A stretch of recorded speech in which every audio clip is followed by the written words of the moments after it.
개와 고양이가 우리의 반려동물이 된 첫 번째 이유에 대해서 알아봤습니다. 자, 뒤에 보시면은 둘이 지금 무엇을 하고 있는 것 같아요? 여러분의 상상력에 맡길게요. 뭐 하고 있는 거죠? 모르겠어요. 사람이 개를 이렇게 만져주면서 대화를 많이 하고 있겠죠. 눈으로서 대화를 할 수도 있는 거고 우리가 정말 언어를 통해서 대화를 할 수도 있는 건데 바로 리스너의 역할을 해주고 있습니다. 자, 요즘 현대사회에 들어서 이렇게 들어주는 사람에 대한 역할이 더 많이 중요하게 여기고 있어요. 왜 그러냐고 하면 우리는 정말 그냥 본능적으로 말하는 걸 진짜 좋아해요. 그래서 내 의견을 표현하는 거를 정말 좋아하거든요. 그래서 아마 정보기술의 발달이 하면서에 따라 SNS 활동을 정말 많이 하게 됐고요. SNS 활동을 많이 하면서 우리가 가장 많이 하는 일이 뭐예요? 바로 내 의견을 표현하는 거죠. 누구나 다 내 의견을 그렇게 표현한단 말이에요. 근데 정작 내 의견에 대해서 귀를 기울여주고 들어줄 사람이 많이 부족한데 이 능력이 정말 중요한 능력이 되는 거예요. 왜냐하면 내가 누군가의 이야기를 들어준다는 것은 어떠한 의미를 내포하고 있는 거냐면 이야기하는 상대방에 대해서 내가 그 사람을 이해하고 동정하고 공감하고 있다는 것을 알려주는 거기 때문에 이야기를 듣는 사람의 역할이 정말 중요한 것입니다. 그래서 여러분들이 속상한 일이 있거나 내가 조금 기운이 빠질 때에는 어떤 행동을 많이 해요? 야, 나 고민 있어. 내 얘기 잠깐만 들어줄래? 라고 하면서 들어주는 역할을 하는 사람만 있으면은 그 속상함과 우울함을 조금 털어내는 데 도움이 정말 많이 되고요. 그런 역할을 가장 잘하는 게 바로 여기 나와 있듯이 개와 고양이가 되는 것입니다.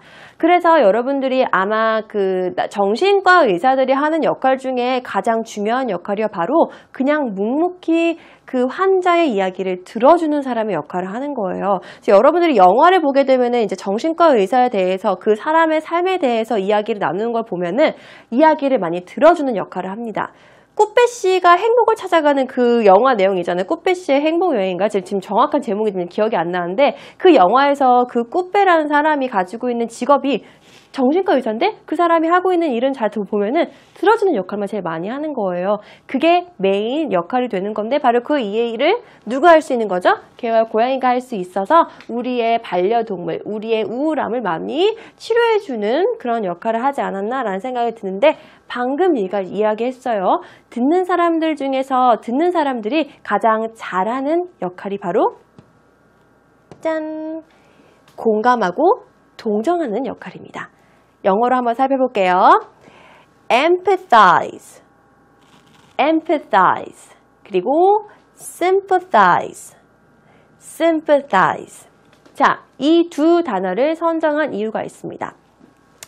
우리나라 말로 하면은 사실 공감과 동정의 의미의 차이가 좀 더 명확하게 우리가 느낄 수가 있는데 영어, 서양 사람들도요, 영어를 사용하는 사람들조차도 이 empathize라는 단어와 sympathize라는 단어를 잘 구별해서 사용하지 못한대요. 그래서 우리가 이번 시간에는 이 empathize라는 공감하다라는 단어와 sympathize라는 동정하다라는 단어의 뜻을 정말 정확하게 한번 학습을 해볼 거예요. 그리고 거기에 대한 예문도 함께 살펴볼 거고요.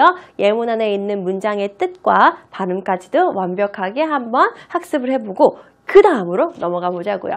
empathize 그리고 sympathize라는 단어 두 가지 살펴볼 겁니다. 먼저 sympathize의 의미 먼저 살펴볼게요. sympathize는요, 영어로서 의미를 한번 파악을 해볼게요. 우리는 이미 알고 있어요. sympathize가 동정하다라는 의미는 알고 있으니까 이걸 어떻게 영어로 풀이를 했는지 한번 살펴보도록 하겠습니다. You care about how someone else feels during a time of trouble. 요게 가장 핵심 키포인트예요. 다시 읽어볼게요. When you sympathize, you care about how someone else feels during a time of trouble. 중요한 거죠. trouble은 아까 제가 뭐라고 했죠? In the doghouse 할 때 했던 단어죠. 내가 뭔가 위험에 빠졌을 때, 곤경에 빠졌을 때를 in the trouble 또는 in the doghouse라고 이야기를 한다라고 말씀을 드렸습니다. 그러면 trouble이라는 의미 자체가 위험, 곤경이라는 의미를 가지고 있구나도 여러분들은 자연적으로 습득을 하신 거예요. 그래서 문장 안에 trouble이 나오면 아, 이게 되게 안 좋은 의미구나 라는 것도 캐치하실 수 있는 거죠. 잘했습니다. 자, 그러면은 내가 곤경에 빠졌을 때, 위험에 빠졌을 때 어떻게 하는 거라고요? 당신은 되게 신경 쓰는 거예요. 그 사람을. 언제 사람이 이런 상황에 빠졌을 때 느끼는 감정에 대해서 내가 동정하는 거예요. 그래서 이럴 때 sympathize라는 단어는 어떤 상황에서 많이 쓰이냐면요. 상대가 슬플 때 I sympathize you 이렇게 이야기를 합니다. 뭐 누군가 돌아가셨을 때, 가장 친한 친구가 이사를 갔을 때 이런 식으로 사람의 감정이 부정적인 상태에 있을 때 그 감정을 이해해주고 동정해 주는 거를 우리가 sympathize라는 표현을 써서 사용을 합니다. 자, 그러면 empathize는 어떤 의미길래 이게 조금 다르다고 이야기를 하느냐? empathize는요. To empathize is to understand or relate to someone else's emotional experience. 다시 한번. To empathize is to understand or relate to someone else's emotional experience. 여기까지는 이해되겠는데 relate 나오니까 뭔가 관계를 짓다? 이런 의미인가? 어떤 의미지? 라고 궁금해하실 수가 있는 거예요. 자, 보겠습니다. understand는 그냥 이해하는 거예요. 내가 그냥 동감하는 거예요. 아, 너가 이런 상황에 있을 거라는 것을 이해를 하는 거고요. 그리고 내가 거기와 더 관련 짓고 연관되어서 설명을 하는 건데 얘는 조금 특이사항이 뭐냐면요. 내가 그 경험을 한 이후에 그 사람을 조금 공감하는 거예요. 그 사람에 대해서. 그러니까 나도 그런 경험을 가지고 있었던 적이 있었는데 그래, 이런 경험은 너가 이렇게 했구나 라고 하면서 같이 이해해 주는 거. 근데 sympathize는 꼭 그런 경험을 하지 않아도 얘가 안 좋은 상황에 있으니까 그 감정을 이해한다라는 의미를 가지고 있는 거고요. 당신이 누군가를 empathize 한다라고 생각을 하면은 똑같은 경험을 했기 때문에 그 경험에 대해서 동감한다는 의미도 같이 부여가 되는 거예요. 무슨 말인지 아시겠죠? 그래서 완전한 큰 차이가 있진 않지만 약간의 디테일한 뉘앙스의 차이가 조금 존재한다는 것도 꼭 알려두시면 좋을 것 같습니다. 자, 그러면은 우리는 이번에는 sympathize와 empathize의 예문을 한번 보도록 하겠습니다. 나는 그녀의 고통에 대해 동정한다라고 이야기했어요. 자, sympathize는 in trouble인 사람의 상태의 feeling에 대해서 이해하는 거니까 고통을 동정하는 의미라는 것은 여러분들이 아시고 계실 겁니다. 동정한다라고 이야기 나왔습니다. 나는 I 동정한다 sympathize 그녀의 with her 언제 고통에 대해 그러니까 나는 그녀의 고통에 대해 동정한다는 것을 그대로 이런 의미를 가지고 있다라는 것 이런 의미가 영어에서 우리가 풀이한다라는 순사만 나타내준다는 걸 생각하시면 되는 거고요. 이 구가 완전히 직역이 되는 건 아니에요. 그럼 나는 동정합니다. 그녀랑 동정을 하는데 그녀의 뭐랑 동정을 하는 거예요. 고통에 대해서 suffering은 고통을 받는 거잖아요. 그러니까 그녀가 고통받고 있는 상황에 대해서 나는 그녀와 동정한다라는 의미를 가지고 있는 그런 문장이 되는 거겠죠? 자, 같이 한번 읽어볼게요. I sympathize with her in her suffering. I sympathize with her in her suffering. 그렇게 우리가 표현할 수 있습니다. sympathize는 발음에 조금 유의하시면 좋겠습니다. 왜냐하면은 p 발음과 발음이 같이 있기 때문에 발음 P 발음을 할 때는요. 절대로 혀가 치아의 중간에 위치하거나 혀가 치아에 닿지 않습니다. 입술만 가지고 소리를 내는 거기 때문에 sympathize 뭐 이렇게 하는 거 아니에요. sympathize라고 하면서 thighs 발음을 할 때는 th 발음이 있기 때문에 치아 사이에 혀를 이렇게 한번 왔다 갔다 하는 거 그것도 꼭 잊지 마세요. 정확하게 발음하는 게 중요하니까요. 다시 한번 더 I sympathize I sympathize with her inner suffering I sympathize with her inner suffering 이라는 표현도 배워봤습니다. 자, 그리고 두 번째 이번에는 공감한다는 의미 empathize라는 표현을 가지고 단어를 가지고 한번 우리가 문장을 만들어 보도록 할게요. 나는 당신과 공감해. 당신은 나에게 무엇이든 말해도 돼 라고 이야기를 합니다. 나는 I 공감해. empathize 뭐랑 공감하는 거예요? 당신과 공감한다 라는 의미. I empathize with you 라는 의미를 가지고 있고요. 당신은 you 말해도 돼, 말해도 된다라고 했으니까 can tell 뭐를 나에게, 나한테 무엇이든 anything 이라고 문장을 만들어 봤습니다. I empathize with you. You can tell me anything. 한 번 더. I empathize with you. You can tell me anything. 이렇게 해서 sympathize와 empathize의 차이에 대해서까지 알아봤습니다. 자, 이 화면에 같이 볼게요. 주인과 애완동물은 참견하지 않으면서 공감해주는 환자와 심리치료사 간의 관계와 유사하다라고 이야기를 했습니다. 이 내용은요, 제가 수업에 들어가면서 이렇게 보여드릴게요. 이렇게 있으면은 좀 어색한가요? 자, 이쪽으로 다시 갈게요. 그럼 제가 여러분한테 이거 보여드리고 싶어서. 자, 동물들이 왜 우리한테 이렇게 위로가 되는지 그 이유에 대해서 함께 살펴봤는데요. 그게 가장 중요한 게 바로 주인과 애완동물은 서로 그냥 묵묵히 들어주는 존재가 되는 거예요.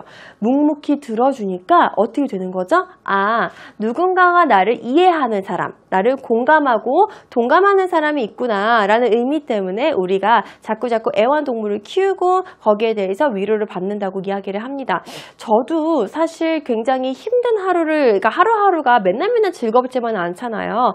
모든 일을 마치고 힘든 하루에 딱 집에 조금 늦게 들어갈 때 누가 저를 반겨주시는지 아세요? 누구만 절 반겨주냐면요. 저희 집 강아지들만 저가 왔으면은 막 와가지고 달려와서 막 뽀뽀해주고 자기 안아달라고 하고 막 이렇게 하면서 관심을 끌고요. 가끔씩 눈빛을 보면은요.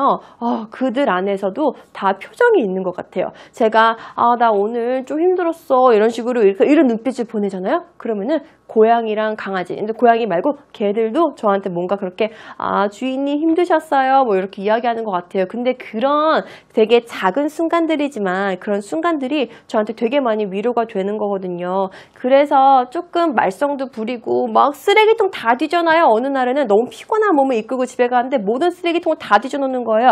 그래도 우리가 개와 고양이와 함께 생활할 수 있는지 않나라는 생각을 해봤습니다. 자, 그러면은 개와 고양이가 우리의 생활에 위로가 되고 우리와 함께 사랑을 느끼면서 생활할 수 있는 두 번째 이유가 있는데요. 그 두 번째 이유도 영상을 통해 한번 확인해 보세요.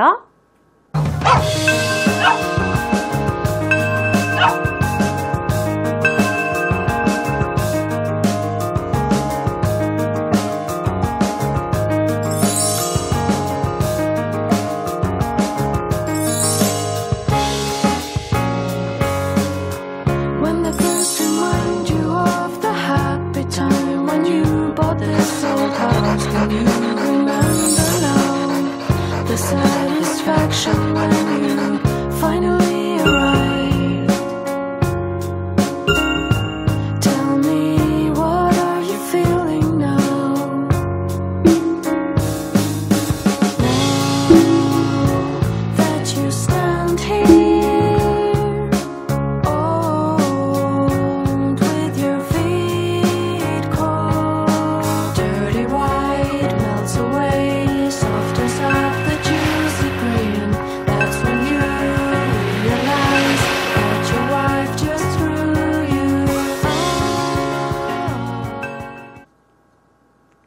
네, 그렇게 해서 우리는 개와 고양이가 우리한테 사랑, 그쵸? 전체적으로 이제 사랑을 주기 때문에 또는 우리가 서로한테 사랑을 느낄 수 있기 때문에 많이 위로가 되고 우리의 반려동물로서 정말 큰 역할을 한다는 것까지 알 수 있었습니다.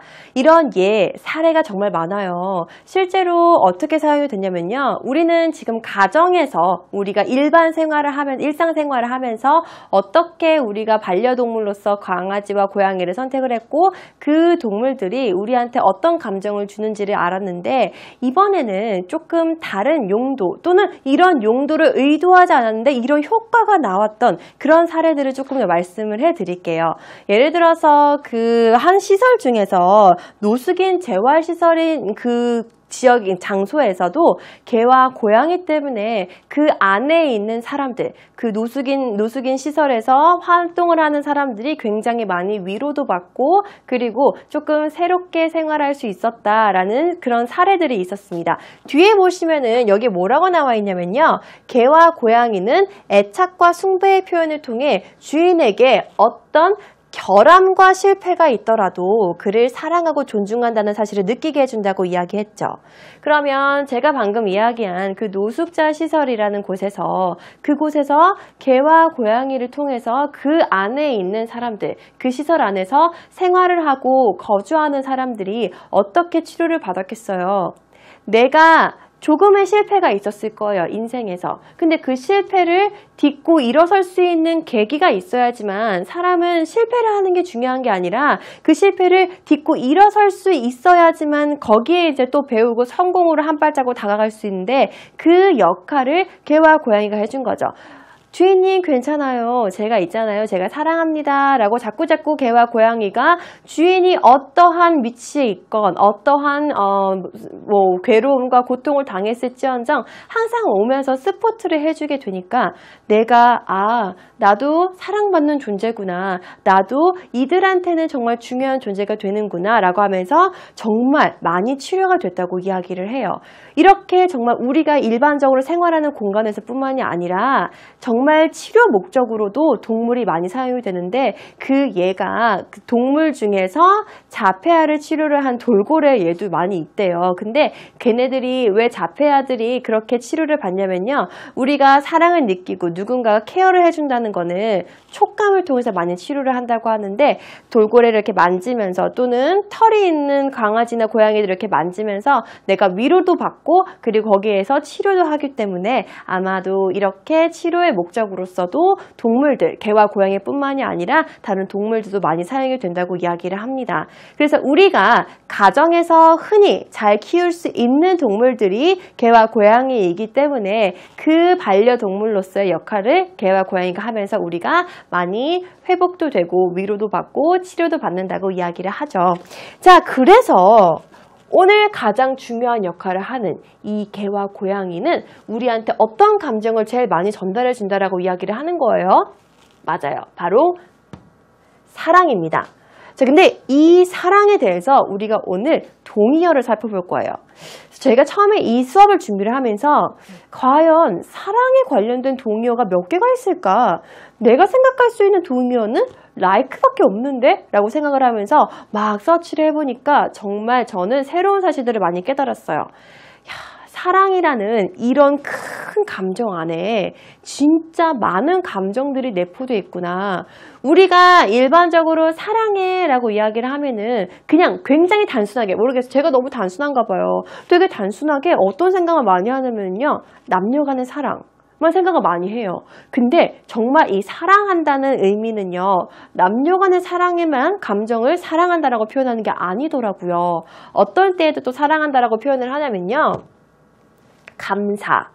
내가 선생님에 대한 감사, 부모님에 대한 감사도 사실 정확히 생각해보면 사랑에 대한 감사이기도 한 거죠. 그래서 오늘 우리가 이런 느낌의 사랑이지만 그 안에 내포될 수 있는 여러 가지 좋은 감정들에 대해서 함께 수업을 해볼 거예요. 자, 이 단어 같이 먼저 읽겠습니다. Thanks 라는 단어죠. 근데 thank you라고 표현할 때 우리가 이것을 감사를 표시한다 라고 이야기할 때 thank you라는 표현을 쓰지 않고 이 단어를 사용을 합니다. appreciation, appreciation, appreciation. 자, 중요한 게 이 C-I-A-T-I-O-N이 나오면은 이 C-I는요, 쉐 이런 소리가 납니다. 다시 한번 appreciation, appreciation. 이는 감사라는 의미를 가지고 있습니다. 그래서 사랑할 때는 우리가 감사한다라는 표현도 가지고 있는 거예요. 여러분, 지금 중요해요. 제가 지금 이렇게 하나씩 감정을 이야기하잖아요. 이 감정들 다 머릿속에 기억해 두세요. 제가 이따가 여러분들한테 오늘의 과제를 또 하나 내줄 거거든요. 자, 첫 번째는 바로 감사였습니다. 자, 그럼 이번에는 사랑과 관련되어 있는 두 번째 감정. 얘는 지금 다 동의어, 유사어에 같이 나와 있는 한 묶음들의 오늘의 단어인 거예요. 제가 막 아무거나 임의로 선정한 게 아니라 정말 이렇게 나와 있는 것들인 거예요. 두 번째는요, 바로 devotion. devotion. devotion. 얘는 어떤 의미를 가지고 있냐면요. 헌신이라는 의미입니다. 잘 생각해 보세요. 왜 헌신과 사랑이 연관이 있는지. 여러분, 부모님이 여러분 사랑하죠? 그럼 부모님이 여러분한테 어떻게 하시는지 잘 생각해 보세요. 부모님은 여러분한테 굉장히 이렇게 표현하면 조금 모호하긴 한데 이게 다 헌신과 관련된 감정이에요. 부모님은 자기 자신을 조금 희생하면서도 여러분들한테 더 좋은 걸 해주려고 진짜 많이 노력하시는 분들이잖아요. 그거를 얼마나 헌신적으로 하시는 분들이에요. 그러니까 여러분들은 항상 부모님한테 감사도 해야 되는 거고 사랑도 해야 되는 거고 항상 존경해야 되는 거고 공경해야 되는 거예요. 아침에 여러분들이 학교 가기 전에 일찍 일어나는 거 피곤한데 엄마는 언제 일어나죠? 여러분들보다 훨씬 더 일찍 일어나는데 그 엄마는 안 피곤해요? 엄마도 피곤해요. 근데 엄마는 이런 디보션의 마음을 가지고서 여러분들이 아침에 나갈 때 뭐라도 좀 챙겨주고 싶어서 그래서 뭐 아침도 챙겨주고 이거 해라 저거 해라 잔소리도 하면서 여러분들 더 챙겨주면서 내 몸이 조금 피곤해도 여러분들을 위해서 더 많은 걸 주려고 노력하시죠.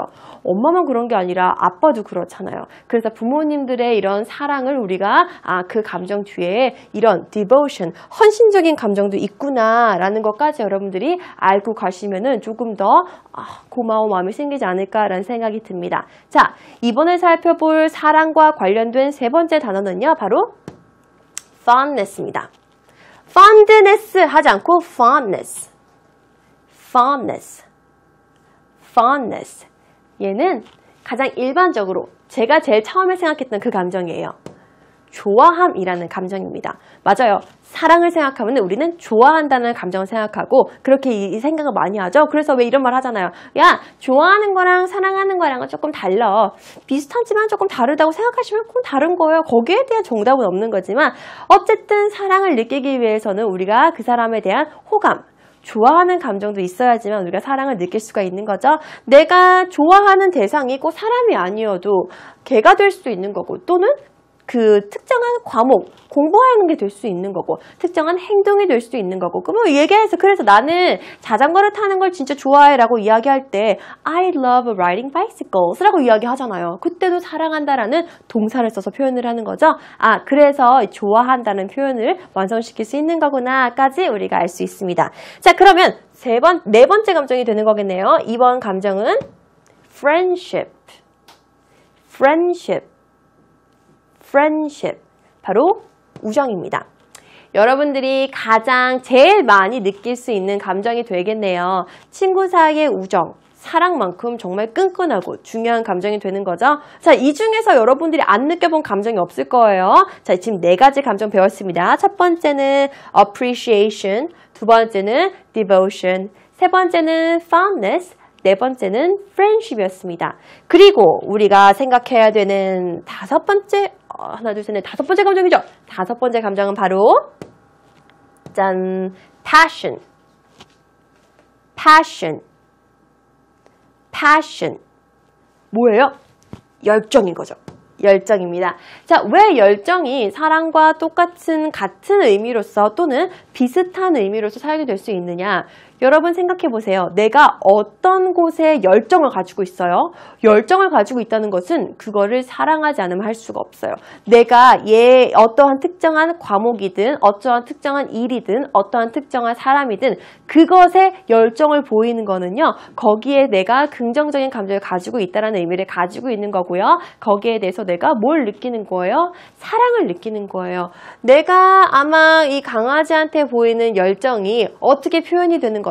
강아지를 좀 더 예쁘게 씻길 수도 있는 거고 강아지를 좀 더 맛있는 거를 막 사줄 수도 있는 거고 강아지를 오히려 더 열정적으로 너무 사랑하니까 잘못된 방향 또는 잘못을 했을 때 더 혼낼 수도 있는 거고 그게 다 이렇게 일맥상통 다 연결되어 있는 그런 감정이 되겠습니다. 자, 그래서 오늘은 러브와 관련된 마지막 표현을 한번 살펴보도록 하겠습니다. 마지막은요 바로 respect, respect, respect. 바로 존경입니다. 저는 사랑할 때는 이 감정이 정말 중요한 감정이라고 생각을 합니다.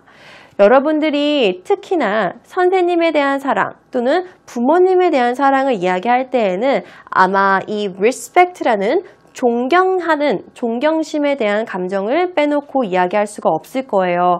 누군가를 존경을 하면은 그 사람을 사랑할 수가 있는 거거든요. 내가 누군가를 자꾸 imitate 하고 싶고 닮고 싶어 하고 누군가를 자꾸 respect, 존경하게 되면은요, 그 사람을 자연스럽게 사랑할 수밖에 없을 거예요. 자, 우리 지금 6가지 감정에 대해서 같이 배워봤어요. 첫 번째 감정은요, 바로 appreciation이었고요. 어떤 의미였죠? 감사라는 의미를 가지고 있었죠. 두 번째는 devotion, 헌신이었습니다. 내가 부모님이 나를 위해서 헌신하는 것, 부모님이 나를 위해서 여러 가지를 많이 해주는 거를 devotion이라고 이야기를 해요. 세 번째는 뭐였어요? 세 번째는 좋아함이라는 fondness. 주의해야 될 점은 F-O-N-D라는 D 발음에 대해서 발음을 조금 약화시키는 거, fondness. 좋아하는 감정. 그 다음 감정은 우리가 우정. friendship이었죠. 그 다음 5번째 감정은 열정이었습니다. passion. 그 다음 마지막 감정은 바로 respect. 이 감정이었는데 이 감정들은 다 사랑을 표현할 때 쓸 수 있는 동의어 또는 이것 감정들에 의해서 사랑이 생겨나니까 여러분한테 제가 과제 내드린다고 했죠. 오늘 마지막 과제는요, 바로 지금 제가 언급한 이 감정들을 자꾸 실천해 보는 거예요. 여러분들이 긍정적인 감정을 많이 실천하면 실천할수록 여러분들도 마음도 되게 예뻐지고 편안해져요. 그러면은 마음이 예뻐지고 편안해지게 되면은 여러분들 얼굴도 훨씬 화사해지고 예뻐지고 편안해지게 되는 겁니다. 그러니까 오늘 꼭 오늘이 아니라도 여러분이 앞으로 인생을 살아감에 있어서 이런 긍정적인 감정을 표현하는 단어들을 많이 사용하면 더 좋고요. 그리고 이런 긍정적인 감정을 표현할 수 있는 행동들, 표정들, 마음들을 자꾸 갖게 되면요, 여러분들을 사랑하지 않을 수 없는, 여러분들이 진짜 러버블한 그러한 존재가 될 수가 있을 거예요. 자, 그렇게 해서 우리가 오늘은 개와 고양이가 왜 우리의 반려동물이 됐는지, 그리고 이 반려동물들이 우리의 일상생활에서 어떤 역할을 하는지에 대해서 같이 알아봤습니다. 근데 여러분, 제가 이제 마지막으로 수업을 정리하면서 꼭 당부의 말씀 하나 드리고 싶어서 지금 조금 이런 자리를 마련을 했는데요. 우리 아까 처음에 우리가 수업을 시작할 때 제가 우리나라의 인구가 약 5천만 정도가 되는데 그 중에서 5분의 1이 해당되는 인구가 현재 반려동물을 키우고 있다라고 이야기를 했어요. 근데 이 반려동물을 키우는 건 되게 좋은데 이것도 너무 유행처럼 하나의 트렌드처럼 이렇게 변질되는 게 조금 사람들이 거기에 대한 우려의 목소리를 내기도 해요. 요즘 예능 프로그램 같은 데 보면은 강아지 또는 고양이가 많이 등장을 하는데 그런 특정한 종류의 강아지나 고양이가 등장하는 그런 시기예요. 그 강아지나 고양이의 판매량이 굉장히 증가한다고 합니다. 어떻게 보면 당연해요. 왜냐하면 화면 속에 나오는 그 반려동물들이 너무 귀여우니까 자꾸 빠져들어서 그냥 무턱대고 그 반려동물을 이렇게 표현하는 것도 조금 약간 안 좋긴 한데 구매를 하죠, 우리가. 그래서 구매를 해서 그 반려동물을 우리의 식구로 맞아들여요. 근데 반려동물을 키울 때 여러분들이 고려해야 될 사항들이 되게 많은데 단순히 귀엽다고 반려동물을 키우는 건 아니거든요. 너무 귀여우니까 그렇게 반려동물을 키우는데 그 같은 비슷한 시기에 어떤 일이 발생하냐면요. 유기견이 굉장히 많이 발생을 한다고 해요. 그 종에 대한, 그러니까 그 특정하게 인기를 많이 끌었던 종류에 대한 유기견이 많이 발생을 하는데 여러분들이 이제 아셔야 되는 거죠. 아, 반려동물을 키우는 게 그냥 단순히 귀여워서 키운다고 모든 게 해결되는 게 아니구나. 내가 이런 반려동물을 데리고 옴에 있어서 가질 수 있는 책임감도 따르는구나. 그러면 사랑에는 지금 여태까지 이야기했던 여러한 감정 포함해서 responsibility, 책임감도 우리가 부과가 되는 거구나. 또 여러분들이 아셨으면 좋겠습니다. 그러니까 단순히 그냥 강아지가 귀엽다고 해서 고양이가 귀엽다고 해서 키우지 마시고요. 물론 함께 생활하면서 말썽도 부리니까 되게 안 좋고 나를 기분 안 좋게 할 수도 있어요. 근데 그렇다고 그냥 아무런 책임감 없이 강아지나 고양이를 이렇게 버리지 마시고요. 끝까지 함께 10년, 20년 생활할 수 있는 그런 마음가짐으로 강아지를 반려동물로서 여러분들이 함께 생활을 하신다면은요. 그만큼 여러분들한테 굉장히 위로가 된다는 것도 여러분들이 오늘 아실 수 있었습니다. 자, 마지막 순서 하나 남았네요. 오늘의 팝 퀴즈 같이 한번 풀어볼게요.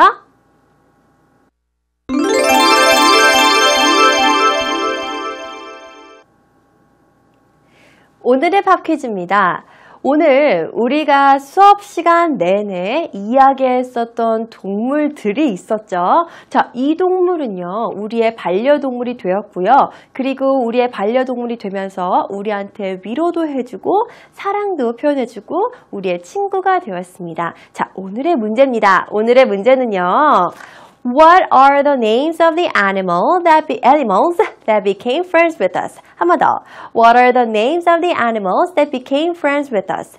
names예요. 그럼 두 가지의 이름이 있다는 거네요. 두 개의 동물이라는 거죠. 자, 정답을 알고 계신 친구들은요. 게시판을 통해서 꼭 퀴즈에 참가해 주시기 바라고요. 오늘도 수업 함께 하시느라고 정말 수고 많았습니다.